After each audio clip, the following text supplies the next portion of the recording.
ಯಕ್ಷಧ್ರುವ ಪಟ್ಲ ಫೌಂಡೇಶನ್ನ ಸಂಸ್ಥಾಪಕ ಸತೀಶ್ ಶೆಟ್ಟಿ ಪಟ್ಲ ಮತ್ತು ಇತರ ಪದಾಧಿಕಾರಿಗಳು ಒಟ್ಟಾಗಿ 2 ಕಾರಿನಲ್ಲಿ ಭಾನುವಾರ ತಿರುಪತಿಗೆ ತೆರಳಿದ್ದರು. ತಿರುಪತಿಯಲ್ಲಿ ದೇವರ ದರ್ಶನ ಆಗಿ ಬಳಿಕ ಮಂತ್ರಾಲಯಕ್ಕೆ ತೆರಳುತ್ತಿದ್ದರು. ಸತೀಶ್ ಶೆಟ್ಟಿ ಪಟ್ಲ ಅವರ ಕಾರು ಎದುರಿನಲ್ಲಿ ಹೋಗಿದ್ದು ಮಂತ್ರಾಲಯ ತಲುಪಿದ್ದರು.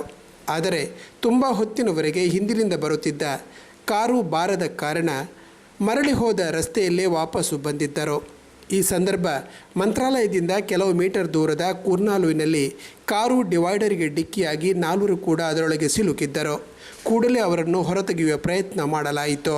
ಇದರಲ್ಲಿ ಕಾರಿನ ಹಿಂಬದಿಯಲ್ಲಿ ಕುಳಿತಿದ್ದ ರವಿಚಂದ್ರ ಶೆಟ್ಟಿ ಸ್ಥಳದಲ್ಲೇ ಮೃತಪಟ್ಟರು. ಉಳಿದಂತೆ ಹಿಂಬದಿಯಲ್ಲಿ ಕುಳಿತಿದ್ದ ಪುರುಷೋತ್ತಮ ಭಂಡಾರಿ ಅವರ 2 ಕಾಲಿಗೂ ಗಂಭೀರ ಗಾಯವಾಗಿದೆ. ಕಾರಿನ ಮುಂಭಾಗದಲ್ಲಿ ಕುಳಿತಿದ್ದ ಪ್ರದೀಪಾಳ್ವ ಕದ್ರಿ ಅವರಿಗೂ ಸಣ್ಣ ಪುಟ್ಟ ಗಾಯವಾಗಿದೆ. ಗಾಯಾಳುಗಳನ್ನು ಮಂತ್ರಾಲಯದಿಂದ ಸುಮಾರು 80 ಕಿಲೋಮೀಟರ್ ದೂರದ ಎಮ್ಮಿಗನೂರು ಆಸ್ಪತ್ರೆಗೆ ದಾಖಲಿಸಲಾಗಿದೆ. ರವಿಚಂದ್ರ ಶೆಟ್ಟಿ ಅವರ ಮೃತದೇಹ ಮಂತ್ರಾಲಯ ಸಮೀಪದ ಸರಕಾರಿ ಆಸ್ಪತ್ರೆಯಲ್ಲಿದ್ದು ಮರಣೋತ್ತರ ಪರೀಕ್ಷೆ ನಡೆದ ಬಳಿಕ ಮಂಗಳೂರಿಗೆ ಕರೆತರಲಾಗುವುದು. ಉಳಿದಂತೆ ಗಾಯಾಳುಗಳನ್ನು ಅಲ್ಲಿನ ಆಸ್ಪತ್ರೆಯಿಂದ ಮಂಗಳೂರು ಆಸ್ಪತ್ರೆಗೆ ಕರೆತರುವ ವ್ಯವಸ್ಥೆ ಮಾಡಲಾಗುತ್ತಿದೆ ಎಂದು ತಿಳಿದು ಬಂದಿದೆ.